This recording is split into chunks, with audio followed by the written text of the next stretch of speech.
Welcome to Code with Miracle channel. In last video we learned what is control structures and we learned branching, that is a type of conditional.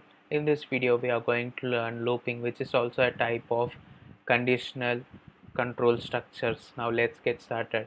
If you want to print from 1 to 10, then you can use for loop. For I in range, I want to start it from 1 to 10, so I need to specify as 11. Now let's try to print it,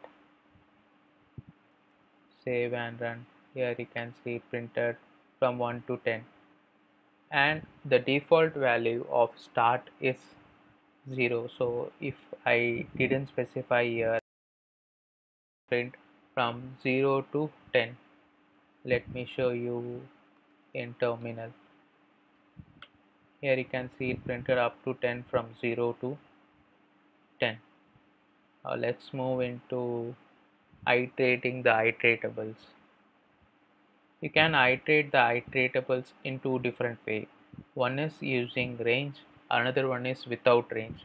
First, let's see how to iterate the iteratables like list using range. For index in range, an index starts from 0 to until we have the item in the list. So we need to get length of fruits.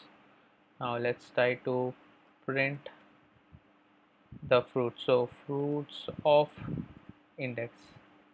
Let's save this code and try to run our file again.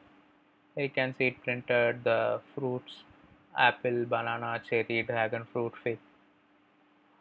And now let's try to print the fruit without using range. For fruit in fruits, print fruit. Let's try to save our file and run again. Here you can see printed apple, banana, cherry, dragon fruit, fig.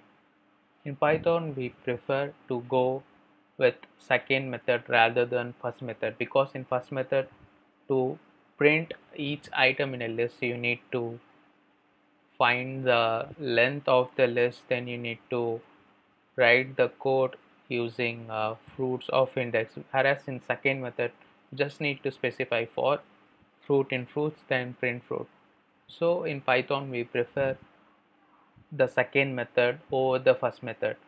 So whenever you iterate, please use this second method where we don't use range. Let's move into while loop.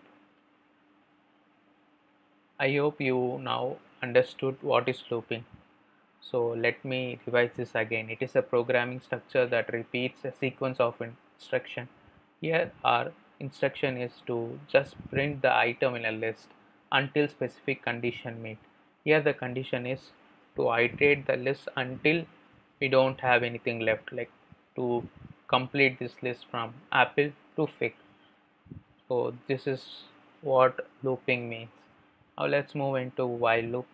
For this, let me create an variable with a value 0. Let's try to print from 0 to 10, or let's try to print from 1 to 10. That would be better. So I should be lesser than or equal to 10, and we just need to print the value of I. Here make sure that you increment the value of I, or else it will run infinitely. I equal to I plus 1. This you can write simply as I plus equal to 1. Both will work.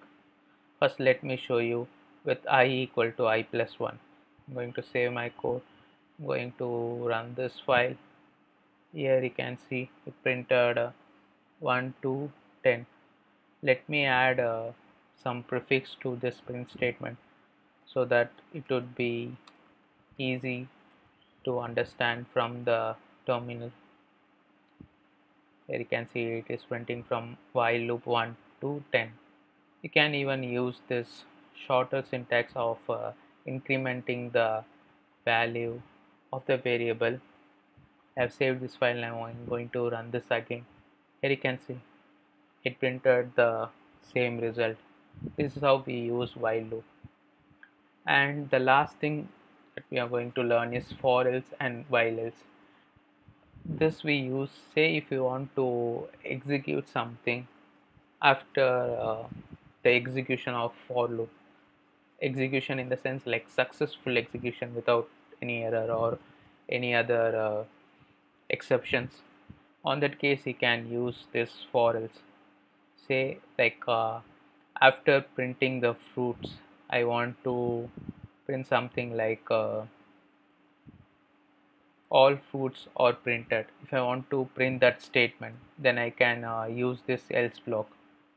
Print all fruits are printed.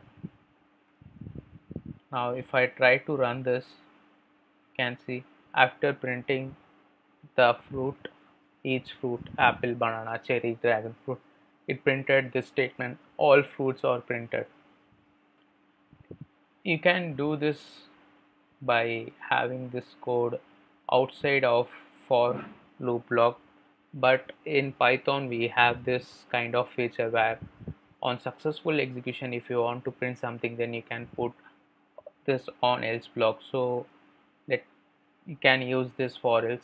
I will also show you a demo without for else. So let's run our code. Here you can see it is doing the same thing, but since Python is providing a way to use this thing with the for else structure, so you can use this with for else, so that your friend who wants to read your code or review your code, he can understand why you are using this statement in else block.